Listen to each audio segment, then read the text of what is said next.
ایک نے عرض کی حضور آذان ہو رہی ہو تو کیا کروں؟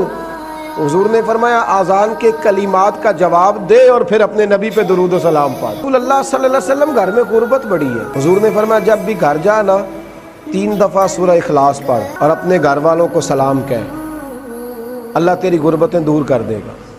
عرض کی یا رسول اللہ صلی اللہ علیہ وسلم چھوٹی سی فیملی ہے، کئی دفعہ گھر میں کوئی بھی نہیں ہوتا، پھر کیا کروں؟ آپ نے کہا ہے گھر والوں کو سلام کہنا ہے، سورہ اخلاص پڑھنی ہے۔ تو حضور نے فرمایا جب گھر میں کوئی نہ ہو تو سورہ اخلاص پڑھنا اور اپنے نبی پہ درود و سلام پڑھنا۔